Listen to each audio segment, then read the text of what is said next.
Why is a billionaire from New York who came down from an escalator, who was three times married and twice divorced, the most pro-life president in American history? Why is it that it took a billionaire from New York who was formerly a Planned Parenthood donating Democrat to put Gorsuch and Kavanaugh and 200 Circuit Court judges on the Supreme Court? Why is it that a guy that never served before in American politics was able to renegotiate NAFTA, get us out of the WTO, tell the WHO to go pound sand, tell the UN to go pound sand, renegotiate NATO altogether, get us out of the JCPOA, make sure those billions of dollars we sent Iran are not going there anymore, move the embassy to Jerusalem, recognize the Golan Heights, deregulate the American economy, make us energy independent, finally build the wall? Why is it that that guy did it?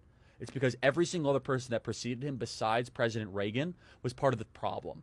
They were part of the very same community of people that were Ivy League educated, said one thing and did another, were part of the ruling class that protected the agency, protected the Bureau, protected the DOJ. And as long as you said the right things and kept the deficits going, raised the taxes, deteriorated the industrial base, boosted Wall Street profits, kept the borders wide open so that we could have foreign nationals domiciling in our country that do not share our values, eventually get benefits, their kids can vote against our own values, then things will be just fine. Why is it that this guy is different? It's because unlike any other president, he could have been in the ruling class. He said no thanks. He had enough money to be in the ruling class. He's got more money than James Comey, Andrew McCabe, Peter Strzok, Smirk, his lover Lisa Page, and the person who probably published his book combined and multiplied times 100. He's the only president in modern history to have his own plane and actually go to probably a smaller plane when he becomes president of the United States. He's one of the only presidents that was a best-selling author, #1 TV show on The Apprentice, NBC, literally was in every single rap song, was glamorized. President Barack Obama said the American dream is to be what? Is to be Donald Trump. That's what he said the American dream was.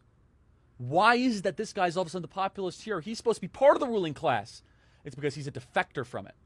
It's because he was in the dinners, he was in the cocktail parties, he heard the language, he heard the contempt that the ruling class, the Wall Street financiers, the Washington, D.C. lobbyists, and the Silicon Valley elites that he had to be around. He knew the contempt that they had for the plumber, electrician, the carpenter, the bricklayer, and the person building the very same building that he was financing. So he took the woman rink mentality, the philosophy that built that woman rink quicker and better than anyone could have imagined, despite the New York City bureaucracy and the municipal burdensome rules. And he said, I'm going to bring this to Washington, D.C., and I'm actually going to do something that a politician has never done before. I'm going to tell you the truth, no matter how brutal and honest it is. I'm going to do what I say I'm going to do. From the time he went down the escalator, he was the only person running for office that talked about China immigration, the two issues that are most affecting our country now. How was this possible? Because he listened to the very people the ruling class hated. He would walk a job site, and he would ask him, what's on your mind? He says, man, I'm really worried that we're getting taken over by China. I'm really worried that we're getting too many people in this country. I'm worried I can't pay for health care. He internalized. That's what a populist is, someone who listens to the people. So what makes President Trump different?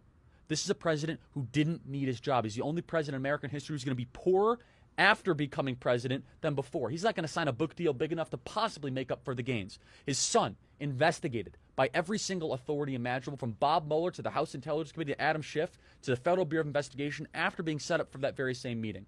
His businesses audited and currently under criminal investigation by the New York Attorney General for no reason and no grounding further. His other son, Eric Trump, his charity gets shut down for self-dealing despite no evidence at all. He just wants to give treatment to cancer kids, St. Jude's Hospital.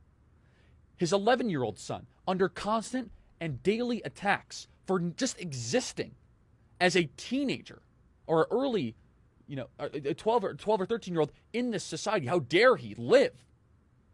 He's the only person that would be more damaged materially, philosophically, and morally. Every other president ends up better on the back end. They end up being able to write their stoic journal and drama and being better respected. This guy is a vessel for us. A vessel for those of us that have nothing but resentment for the kingdom of Washington, D.C.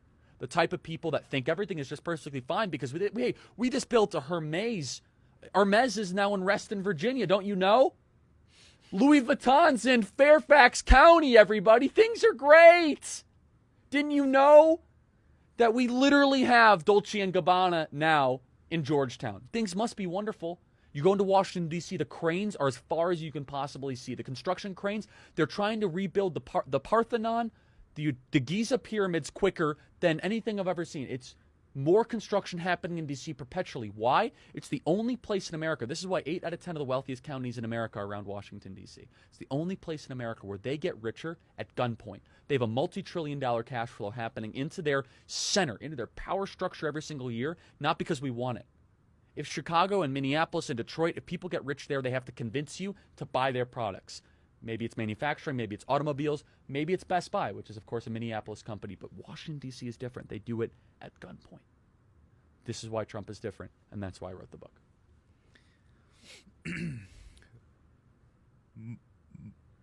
Market. Ladies and gentlemen, you will not hear a better argument for the President of the United States than that 2.5 minutes right there. Cut it, mark it, drop it in.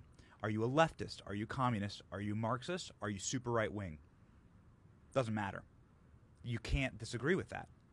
That is the best argument you will ever hear, condensed, distilled like a proof alcohol into why Charlie Kirk believes in this president. And so if you're looking, look no further. That 2-minute clip right there. Well, Cut thank you. it. Email us, freedom@charliekirk.com. Here's one for you. Thank you, Benny.